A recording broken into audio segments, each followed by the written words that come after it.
കാസർഗോഡ് നിന്നും തിരുവനന്തപുരം വരെ മാനവ സഞ്ചാരം എന്ന പേരിൽ യാത്ര പൂർത്തിയാക്കിയിരിക്കുകയാണ് SYS സംസ്ഥാന general secretary AP Abdul Hakeem Azhari. അദ്ദേഹം നമ്മോടൊപ്പം ചേരുന്നുണ്ട്. ഈ മാനവ സഞ്ചാരത്തിലൂടെ എന്ത് തരത്തിലുള്ള ഇടപെടൽ നടത്താനാണ് ആഗ്രഹിച്ചിരുന്നത്? പ്രധാനമായും മാനവികതയുടെ സന്ദേശം പ്രചരിപ്പിക്കാനും അത് ഓർമ്മിപ്പിക്കാനും വേണ്ടിയാണ് ഈ യാത്ര നടത്തിയത്. ജാതി മതങ്ങൾക്കിടയിൽ, വ്യത്യസ്ത സമൂഹത്തിലെ വ്യത്യസ്ത വിഭാഗങ്ങൾക്കിടയിൽ സ്പർദ്ധയും അനൈക്യവും ഇല്ലാതെ രാഷ്ട്രനന്മക്കായി എല്ലാവരും ഒന്നിച്ചു പോവുക എന്നൊരു സന്ദേശം. അതിന് നല്ലൊരു സ്വീകാര്യതയും ലഭിച്ചിട്ടുണ്ട്. എല്ലാവരും വളരെ ക്രിയാത്മകമായ ഒരു സന്ദേശമാണ് ഇതിനോട് കാണിച്ചിട്ടുള്ളത്. ഇതിൻ്റെ തുടർ എന്തെങ്കിലും പ്രവർത്തനങ്ങളുണ്ടാവുക, അല്ലെങ്കിൽ ഏത് തരത്തിലായിരിക്കും ഇതിനെ മുന്നോട്ട് നീക്കാൻ ഉദ്ദേശിക്കുന്നത്? മാനവിക സൗഹാർദ്ദം വർദ്ധിപ്പിക്കുന്നതിനാവശ്യമായ ഒരു സ്ഥിരം സംവിധാനം, കൂടിയിരിപ്പുകൾക്കുള്ള അവസരങ്ങൾ, ഡയലോഗ് സെൻ്ററുകൾ പോലുള്ളത് സ്ഥാപിക്കുക എന്നത് ഗവൺമെൻറ്റിനും ഞങ്ങൾ കൊടുത്ത നിർദ്ദേശത്തിൽ പറഞ്ഞിട്ടുണ്ട്. SYSും അത്തരം ചില കാര്യങ്ങൾ ആലോചിക്കുന്നുണ്ട്. ഈ സഞ്ചാരത്തിനിടയിൽ തന്നെയായിരുന്നു ഏറ്റവും കൂടുതൽ ചർച്ച ചെയ്യപ്പെട്ടൊരു വിഷയമായിരുന്നു മുനമ്പം വിഷയം. അവിടുത്തെ ഏറ്റവും പ്രധാനമായിട്ടുള്ളത് വഖഫ് ഭൂമിയാണോ അല്ലേ എന്നുള്ളതായിരുന്നു തർക്കം. ഇപ്പോൾ ഈ കഴിഞ്ഞ ദിവസവും പ്രതിപക്ഷ നേതാവ് ഇത് വഖഫ് ഭൂമിയല്ല എന്ന് ചില രേഖകളുണ്ട് എന്നൊക്കെ പറഞ്ഞുകൊണ്ട് സമർത്ഥിക്കുന്നുണ്ട്. അത്തരം വാദങ്ങൾ ഈ ഘട്ടത്തിൽ ഉയരുന്നതിനെക്കുറിച്ച് എന്താണ്, എങ്ങനെയാണ് അതിനെ കൈകാര്യം ചെയ്യുന്നത്? ഞങ്ങൾ ആ വിഷയത്തിൽ പറഞ്ഞിട്ടുള്ളൊരു കാര്യം, ഇത് സ്വത്ത് തർക്കമാണ്. സ്വത്ത് തർക്കം രേഖ പരിശോധിച്ചാൽ മനസ്സിലാകുന്നതാണ്. ഗവൺമെൻറ് ഇപ്പോൾ അതിനായിട്ടൊരു ജുഡീഷ്യൽ കൗൺസിൽ വെച്ചിട്ടുണ്ട്. അപ്പോൾ അവർ പരിശോധിക്കട്ടെ, അതിനനുസരിച്ച് തീരുമാനം എടുക്കുന്നതാണ് ഉചിതം. അതിനു മുൻപ് ഇങ്ങനെ രാഷ്ട്രീയ നേതാക്കന്മാർ ഇത്തരം പ്രസ്താവനകൾ നടത്തുന്നത് ഉചിതമാണോ? അങ്ങനെയുള്ളൊരു വിഷയത്തിൽ പരസ്യ പ്രസ്താവനകൾ നടത്തി അപ്പുറവും ഇപ്പുറവും സംസാരിച്ച് ഇതിനെ ഒരു വികാരമാക്കി ഉയർത്തിക്കൊണ്ടുവരുന്നത് ശരിയല്ല. പൊതുചർച്ചകൾ അവസാനിപ്പിച്ച് അതിൻ്റെ ഒരു ക്രിയാത്മകമായ രീതിയിലേക്ക് നീങ്ങിയിട്ട് ആ പ്രശ്നം പരിഹരിക്കുകയാണ് വേണ്ടത്. കഴിഞ്ഞ ദിവസം താങ്കൾ തന്നെ പറഞ്ഞിരുന്നത് വഖഫ് ഭൂമിയാണ് എന്നുള്ള വാദത്തെ മുൻനിർത്തിയായിരുന്നു സംസാരിച്ചുകൊണ്ടിരുന്നത്. പല മുസ്ലിം സംഘടനകളും അത്തരം വാദങ്ങൾ ഇപ്പോൾ മുന്നോട്ട് വെച്ച് തുടങ്ങിയിട്ടുണ്ട്. അതിനെ അത്തരം പ്രത്യേകിച്ചും വഖഫ് എന്നുള്ളൊരു കുറച്ചൊരു മതപരമായ വിഷയം കൂടിയാണ്. വഖഫ് ബോർഡ് എന്നുള്ള ഭരണകൂട സംവിധാനം നിലനിൽക്കെ അത്തരം വിഷയങ്ങളിൽ രാഷ്ട്രീയ നേതാക്കന്മാർ ഇത്തരം തുറന്ന അഭിപ്രായങ്ങൾ പറയുന്നത് എത്രത്തോളം ഗുണകരമാണ്? ഇത് വഖഫ് ഭൂമിയാണോ എന്നതല്ല തർക്കം. ഈ വഖഫ് ഭൂമി വിൽപ്പന നടത്തിയിട്ടുള്ളത് ശരിയാണോ? ഇതിൽ വഖഫ് ഭൂമിയിൽ എങ്ങനെയാണ് ബാറുകളും റിസോർട്ടുകളും മറ്റു കാര്യങ്ങളൊക്കെ വന്നിട്ടുള്ളത് എന്നുള്ള അതാണ് വിഷയം. അതിനെ ഡൈവേർട്ട് ചെയ്യാൻ വേണ്ടി പാവപ്പെട്ട മത്സ്യത്തൊഴിലാളികളെ മനുഷ്യമറയാക്കി നിർത്തുന്നതായിട്ടാണ് എനിക്ക് തോന്നുന്നത്. ഇതിൽ പ്രധാനമായിട്ടും വിൽപ്പന നടത്തിയതാണല്ലോ പ്രശ്നമായിട്ട് ചൂണ്ടിക്കാണിക്കപ്പെടുന്നത്. അത് അടിസ്ഥാനപരമായിട്ട് നിയമവിരുദ്ധം, വഖഫിൻ്റെ ധാർമ്മികതയ്ക്ക് നിരക്കുന്നതും വഖഫിൻ്റെ നിയമങ്ങൾക്ക് വിരുദ്ധമായിരുന്നില്ലേ യഥാർത്ഥത്തിൽ? വഖഫാണെന്നാണ് നമുക്ക് ഈ സോഷ്യൽ മീഡിയയിലും മറ്റും കാണാൻ കഴിഞ്ഞ രേഖയിലുള്ളത്. പക്ഷേ ഇന്ന് അത്തരം സംവിധാനങ്ങളൊന്നും വിശ്വസിക്കാൻ 100% പറ്റില്ലല്ലോ. അപ്പോൾ രേഖ നോക്കിയിട്ട് എന്താണെന്ന് തന്നെ പറയട്ടെ. വഖഫ് ഭൂമി ആണെങ്കിൽ അത് വഖഫിൻ്റെ ഉടമസ്ഥതയ്ക്കുള്ളതാണ്, അല്ലെങ്കിൽ അതിനനുസരിച്ചായിരിക്കും അതിൻ്റെ കാര്യങ്ങൾ. ആ കാര്യങ്ങൾ തീരുമാനിക്കേണ്ടത് ഇപ്പം ജുഡീഷ്യൽ കമ്മീഷൻ വെച്ചൊരു കമ്മീഷൻ തീരുമാനിക്കട്ടെ, അല്ലെങ്കിൽ കോടതികൾ, അതിൻ്റെ നിയമ സംവിധാനങ്ങൾ. രാഷ്ട്രീയ നേതാക്കന്മാർ ഇത് വഖഫ് ഭൂമിയല്ല, അതിനുള്ള രേഖകൾ ഞങ്ങളുടെ കയ്യിലുണ്ടെന്നൊക്കെ പറയുന്നത് അത് എത്രത്തോളം അത് ശരിയാണ്? അങ്ങനെ രേഖകൾ കയ്യിലുള്ളവർ അത് കോടതിയിൽ കക്ഷി ചേരുകയും അതവിടെ പ്രൊഡ്യൂസ് ചെയ്യുകയാണല്ലോ വേണ്ടത്. ഇതൊരു പൊതുചർച്ചയാക്കി കൊണ്ടുവരുന്നത് സ്പർദ്ധ ഉണ്ടാക്കി തീർക്കാനുള്ള അതിന് മാത്രമേ അത് കാര്യമാവുകയുള്ളൂ. അതിൽ നിന്ന് അത് ഒഴിവാക്കണം എന്നുള്ളതാണ് ഞങ്ങളുടെ ഒരു ആവശ്യം. യാത്രയുടെ ഭാഗമായി തന്നെ അവിടെ ചില ബിഷപ്പുമാരെ താങ്കൾ കണ്ടിരുന്നു. അവരോട് ഏതെങ്കിലും തരത്തിൽ കമ്മ്യൂണിക്കേറ്റ് ചെയ്യാൻ പറ്റിയോ? എന്താണ് അതിൽ നിന്ന് മനസ്സിലായത് അവരെ വിഷയം? ഞങ്ങൾ ലത്തീൻ സഭയുടെ ബിഷപ്പിനെ കണ്ടിരുന്നു. അതുപോലെ മറ്റെല്ലാ ജില്ലകളിലും വിവിധ സഭകളുടെ നേതാക്കന്മാരെ കണ്ടിരുന്നു. എല്ലാവരോടും പറഞ്ഞിട്ടുള്ളത് തന്നെയാണ്, ആരുടെയും അവകാശങ്ങൾ ഹനിക്കപ്പെടരുത്, പാവപ്പെട്ടവർ ദ്രോഹിക്കപ്പെടരുത്. അവകാശങ്ങൾ നഷ്ടപ്പെടാത്ത രീതിയിൽ രമ്യമായി ഈ പ്രശ്നങ്ങൾ പരിഹരിക്കേണ്ടതാണ് എന്നുള്ളതാണ്. അപ്പം തന്നെ ഇപ്പം മുസ്ലിം സംഘടനകൾക്കിടയിലും വളരെ സജീവമായി ചർച്ച ചെയ്യപ്പെടുന്നൊരു വിഷയം, മതസംഘടനകൾ അവരുടെ പ്രവർത്തന പദ്ധതിയായിട്ട് മുന്നോട്ട് പോകുന്നു. അതേസമയം ചില രാഷ്ട്രീയ പാർട്ടികൾ തങ്ങൾക്ക് വിധേയരായി മതസംഘടനകൾ നിൽക്കണം എന്നുള്ളൊരു വാദം ഉയർത്തുന്നു. പക്ഷേ എനിക്ക് തോന്നുന്നു 10-30 വർഷം മുമ്പ് ആ വാദം ശക്തമായി ഉയർന്നിരുന്നു. അത്തരം വാദങ്ങളോട് എന്താണ് നിലപാട്? രാഷ്ട്രീയ പാർട്ടികൾ അവരുടെ പ്രവർത്തനവുമായി മുന്നോട്ട് പോവുകയും മതസംഘടനകൾ ഈ നാട്ടിലുള്ള പൗരന്മാരുടെ വേറിട്ട NGOസും മറ്റ് സംഘടനകളുമാണല്ലോ, അതിനാവശ്യമായ സഹായങ്ങളും സഹകരണങ്ങളും ഗവൺമെൻറ്റിനെ കൊണ്ട് സാധിക്കുന്നത് ചെയ്തു കൊടുക്കുകയുമാണ് വേണ്ടത്. അപ്പോൾ ഏതെങ്കിലും ഒരു രാഷ്ട്രീയ പാർട്ടിയുടെ കീഴിൽ ഏതെങ്കിലും ഒരു മതപ്രസ്ഥാനം നിൽക്കണമെന്ന് പറയുന്നത് ഒരിക്കലും ശരിയല്ല. അങ്ങനെ ആരും പറയുമെന്ന് എനിക്ക് തോന്നുന്നില്ല. പലപ്പോഴും നേരിട്ട് പറഞ്ഞാൽ മുസ്ലിം ലീഗ് ഈ കഴിഞ്ഞ കുറച്ച് കാലങ്ങളായിട്ട് ഈ സമസ്തയായിട്ടും EK വിഭാഗം സമസ്തയായിട്ട് നടക്കുന്നൊരു ചർച്ചകളും അവർ തമ്മിലുള്ള ഒരു സംവാദമുണ്ട്. അപ്പോൾ അതിൽ ഏറ്റവും കൂടുതൽ ഉയർന്നു കാണുന്നത് മുസ്ലിം ലീഗിൻ്റെ പല നേതാക്കന്മാരും പ്രത്യക്ഷമായും പരോക്ഷമായും പറഞ്ഞുകൊണ്ടിരിക്കുന്നത് സമസ്ത മുസ്ലിം ലീഗിന് വിധേയപ്പെടണം എന്നുള്ളതാണ്. അതിന് പറ്റില്ല എന്ന് പറയുന്ന ഒരു വിഭാഗം സമസ്തക്കുള്ളിലുണ്ട്. അപ്പോൾ അതാണ് ഒരു പശ്ചാത്തലം. അത് എത്രത്തോളം അതിൻ്റെ സാങ്കത്യം എന്താണ്? സമസ്ത 1926 മുസ്ലിം ലീഗ് 1948 വരുന്നതല്ലേ. അപ്പോൾ പിന്നെ ഒന്നിൻ്റെ കീഴിലെന്ന് പറയുന്ന കാര്യം വരില്ല. പിന്നെ പണ്ഡിത സഭ എന്ന നിലക്ക് ഏതെങ്കിലും രാഷ്ട്രീയ പാർട്ടിയെ സ്പോൺസർ ചെയ്യുക എന്ന രീതിയും സമസ്തക്കില്ല. അപ്പം അങ്ങനൊരു ആവശ്യം ഇവിടെ വരുമെന്ന് എനിക്ക് തോന്നുന്നില്ല, അത് സാധ്യവുമല്ല. യഥാർത്ഥത്തിൽ ഇപ്പം നടന്നു വരുന്ന ചർച്ചകൾ താങ്കൾ ശ്രദ്ധിച്ചിട്ടുണ്ടാവുമല്ലോ. 89 സമസ്തയിലുണ്ടായ പിളർപ്പ് സമാനമായ രീതിയിൽ ഈ മുസ്ലിം ലീഗ് സമസ്തയ്ക്കുള്ളിൽ അമിതാധികാര പ്രയോഗം നടത്തുന്നതിൻ്റെ ചെറുത്തതിൻ്റെ ഭാഗമായിട്ട് ആയിരുന്നല്ലോ. സമാനമായൊരു സാഹചര്യത്തിലേക്ക് വീണ്ടും വരികയാണോ ഇപ്പം കാണുന്ന സാഹചര്യങ്ങൾ നോക്കുമ്പോൾ? മുസ്ലിം ലീഗിൻ്റെ നേതൃത്വത്തിൽ ഇരിക്കുന്ന ചില ആളുകൾ EK വിഭാഗം സമസ്തയുടെ സംഘടനയിലെ ചില സ്ഥാനങ്ങൾ കൂടെ വഹിക്കുന്നവരാണ്. അപ്പോൾ സമസ്തയുടെ കൂടെ ആളുകളാകുമ്പോൾ അവർ സമസ്തയുടെ നയത്തിനനുസരിച്ച് നിൽക്കേണ്ടതാണല്ലോ. ചില ഘട്ടങ്ങളിൽ അവർ രാഷ്ട്രീയ പാർട്ടിക്കാർ, രാഷ്ട്രീയ പ്രവർത്തകർ എന്ന നിലക്ക് സമസ്തയുടെ പൊതുനയത്തിനെതിരായും നിൽക്കുന്ന സാഹചര്യങ്ങൾ ഉണ്ടാവാറുണ്ട്. അത് അവരുടെ പ്രത്യേകമായ സാഹചര്യമായിരിക്കാം. ഇത് രണ്ടും കൂടെ ചേരുന്നത് കൊണ്ടാണ് ചില താല്പര്യ സംഘടനകൾ ഉണ്ടാകുന്നത് എന്നാണ് ഞാൻ മനസ്സിലാക്കുന്നത്.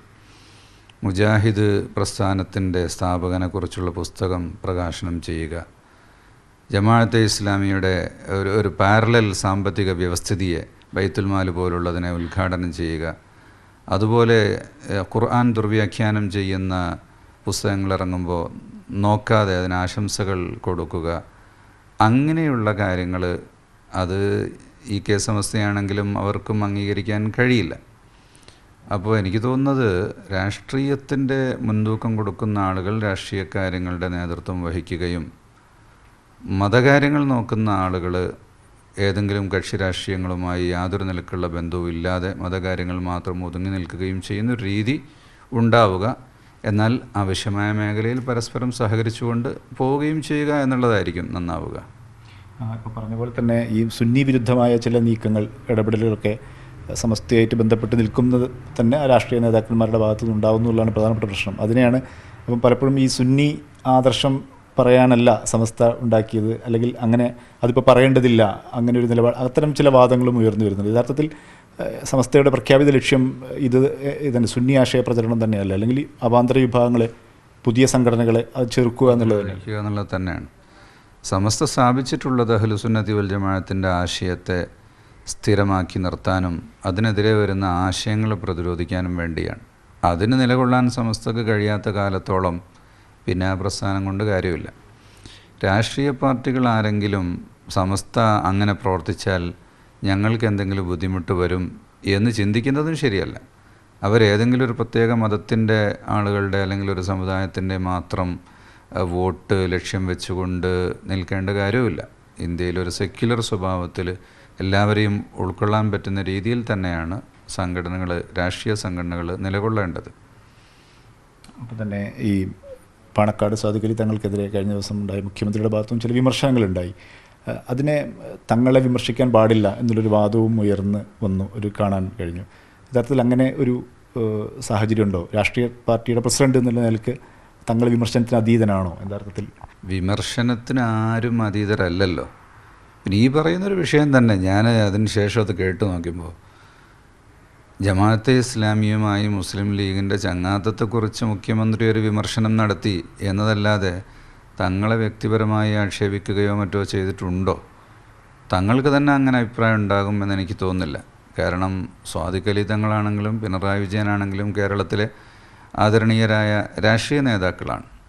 അവർ തമ്മിൽ കാണാത്ത ചില വിഷയങ്ങളെ പുറമേ നിന്ന് നാം ഊഹിച്ചുണ്ടാക്കി അങ്ങനെ സ്പർദ്ധയുണ്ടാക്കാനുള്ള ശ്രമങ്ങളാണ് അത്തരം ചർച്ചകൾക്ക് പിന്നിലെന്നാണ് ഞാൻ മനസ്സിലാക്കുന്നത്. ഈ മറ്റൊരു കാര്യം കൂടി, ഈ ജമാഅത്തെ ഇസ്ലാമി ഇപ്പോൾ ഉയർന്നു വരുന്ന വിമർശനം അല്ലെങ്കിൽ ഒരു ചർച്ചയാണ്. ജമാഅത്തെ ഇസ്ലാമി കേരളത്തിലുള്ള സംഘടനകളിൽ സ്വാധീനം ചെലുത്താൻ ഉള്ളൊരു ശ്രമം നടത്തിക്കൊണ്ടിരിക്കുന്നു. അതിൻ്റെ മുസ്ലിം ലീഗിലും അതേപോലെ സമാനമായ രീതിയിലൊരു ഒരു ഹിഡൻ അജണ്ടയോട് പ്രവർത്തിക്കുന്നു. അങ്ങനെ തോന്നിയിട്ടുണ്ടോ ജമാഅത്തെ ഇസ്ലാമിക്ക് അത്തരം ചില ഹിഡൻ അജണ്ടകൾ മുസ്ലിം സംഘടനകളെ നേരിട്ട് മുസ്ലിം സമൂഹത്തിൽ ഇടപെടാൻ കഴിയാതെ വരുമ്പോൾ സംഘടനകൾ ഉപയോഗിച്ച് ഇടപെടാന്നുള്ളൊരു ശൈലിയുണ്ടോ ജമാഅത്തെ ഇസ്ലാമി? ജമാഅത്തെ ഇസ്ലാമിയുടെ ആശയം രാഷ്ട്രീയമാണ്. അത് മുസ്ലിങ്ങൾ പൊതുവെ അവഗണിച്ചൊരാശയവുമാണ്. അതുകൊണ്ട് തന്നെ മറ്റേതെങ്കിലും സംഘടനകളിലൂടെയും വ്യക്തികളിലൂടെയും അവരുടെ ആശയങ്ങൾ നടപ്പിലാക്കാൻ വേണ്ടിയുള്ള ശ്രമങ്ങൾ അവർ നടത്തും. അത് സ്വാഭാവികം തന്നെയാണ്. അപ്പോൾ അതിലാരെങ്കിലും വശംവദരായി പോകുന്നുണ്ടെങ്കിൽ അത് തിരുത്തപ്പെടേണ്ടത് തന്നെയാണല്ലോ.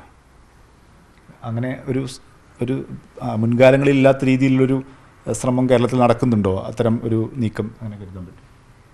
അവർ രാഷ്ട്രീയത്തിൽ കൂടുതൽ സ്വാധീനം ചെലുത്താനുള്ള അല്ലെങ്കിൽ മുസ്ലിം സമുദായത്തിൻ്റെ മൊത്തം വിഷയങ്ങൾ ഏറ്റെടുത്ത് പറയാനുള്ള ചില പ്രവണതകൾ ഉണ്ട് എന്ന് തന്നെയാണ് തോന്നുന്നത്. മുസ്ലിം ലീഗിനെ സ്വാധീനിക്കാൻ ശ്രമിക്കുന്നുണ്ടോ? അങ്ങനെ തോന്നിയിട്ടുണ്ടോ? അതാണല്ലോ മുഖ്യമന്ത്രി പറഞ്ഞത്. അപ്പം ഞാനതിനെക്കുറിച്ച് അഭിപ്രായം പറയേണ്ടതില്ല. അതൊക്കെ രാഷ്ട്രീയക്കാരാണ് അഭിപ്രായം പറയേണ്ടത്. അപ്പം തന്നെ ഈ മുസ്ലിം ലീഗ് എന്നുള്ള രാഷ്ട്രീയ പ്രസ്ഥാനം നേരത്തെ നമ്മൾ പറഞ്ഞ പോലെ അതൊരേ സമയം തന്നെ രാഷ്ട്രീയ പ്രസ്ഥാനമായിട്ട് നിൽക്കുന്നു, മുസ്ലിങ്ങളുടെ ഒരു ആത്മീയ നേതൃത്വമായിട്ട് അതിൻ്റെ പാണക്കാട് നിലനിൽക്കുന്നു. സ്വാഭാവികമായിട്ടും അതിൻ്റെ ആനുകൂല്യം മുസ്ലിം ലീഗിന് ലഭിക്കുന്നൊരു സാഹചര്യം ഉണ്ട്. യഥാർത്ഥത്തിൽ ആ ഒരു പ്രവണത ഈ പുതിയ ആധുനിക കാലത്ത്, പഴയ കാലത്ത് ലീഗ് സ്ഥാപിക്കുകയും പിന്നീട് അതിൻ്റെ വളർച്ചയൊക്കെ നമ്മൾ കണ്ടു.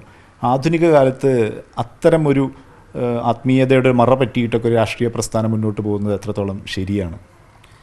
രാഷ്ട്രീയ രംഗത്ത് വലിയ സേവനം ചെയ്യുന്നതോടൊപ്പം ദീനീ കാര്യങ്ങളിലും തൻ്റെ സേവനം നിലനിൽക്കണം എന്ന ആഗ്രഹം കൊണ്ടും ആവാം അത്. അപ്പം നമ്മളതിനെ വിമർശന സ്വഭാവത്തിൽ കാണേണ്ടതില്ല. അതേസമയത്ത് ഈ മതത്തിനും രാഷ്ട്രീയത്തിനും അതിൻ്റെ അതിരുകൾ വ്യത്യാസമുണ്ട്. മതത്തിൽ നിൽക്കുമ്പോൾ, പ്രത്യേകിച്ച് സമസ്തയുടെ കൂടെ നിൽക്കുമ്പോൾ സമസ്തക്ക് ചില നയങ്ങളുണ്ട്.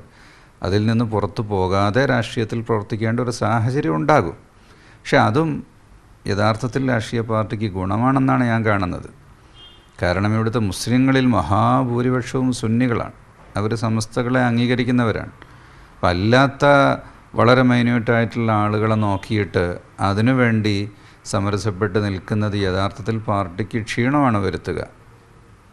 ഓക്കെ, അപ്പോൾ തന്നെ വലിയ ചർച്ചയായിരുന്നു ഈ ഖാദി വിവാദം ശ്രദ്ധിച്ചിരുന്നല്ലോ.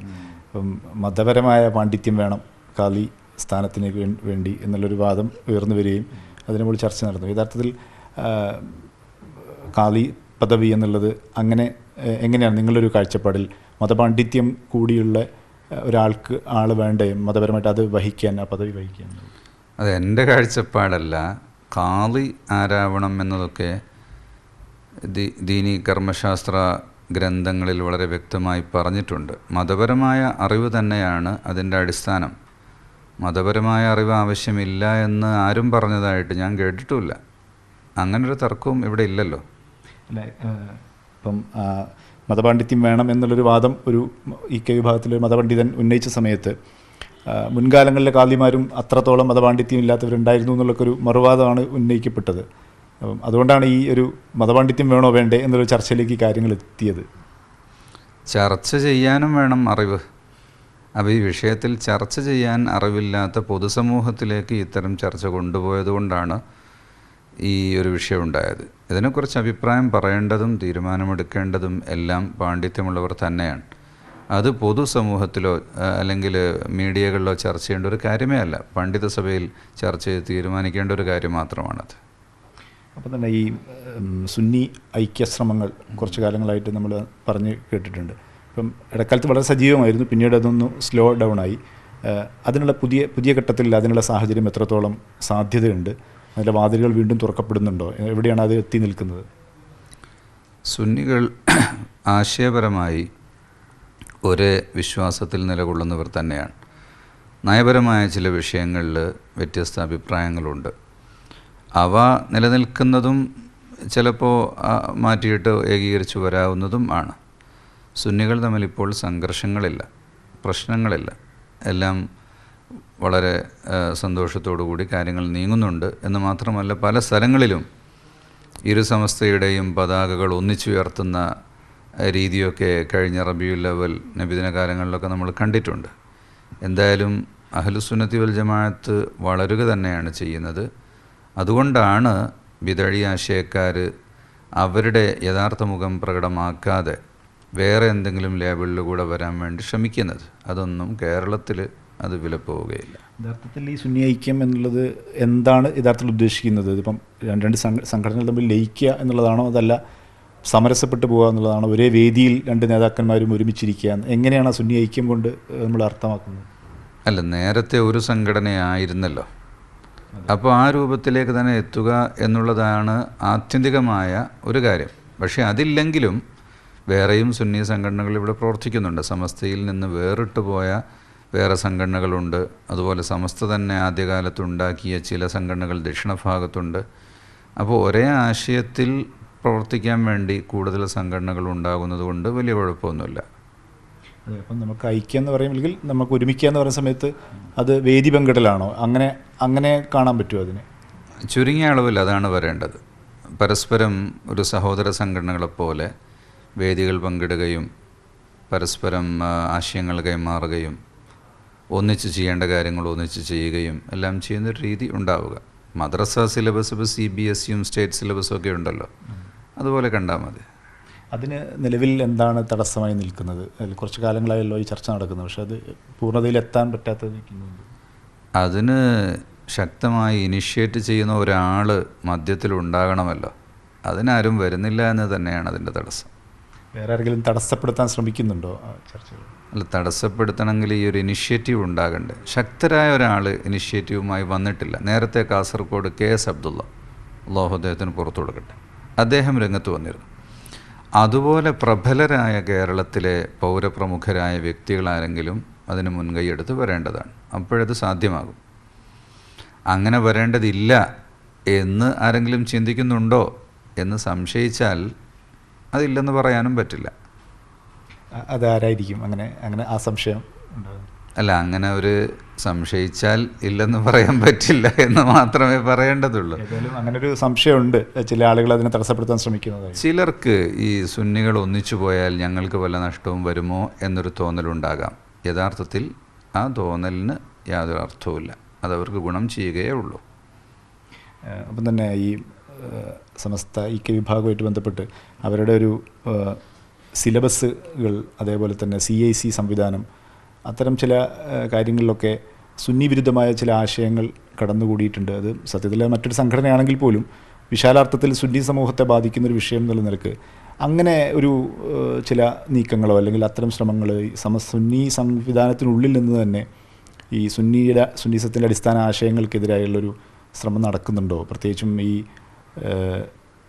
ഇടക്കാലത്തൊരു വിദേശ ഗ്രന്ഥത്തിനൊരു സലഫി ഗ്രന്ഥത്തിനൊരു കാവ്യഭാഷ എഴുതിയതൊക്കെ ആയിട്ട് ബന്ധപ്പെട്ട ചില അങ്ങനെയൊക്കെ വിവാദങ്ങളുണ്ടായിരുന്നു.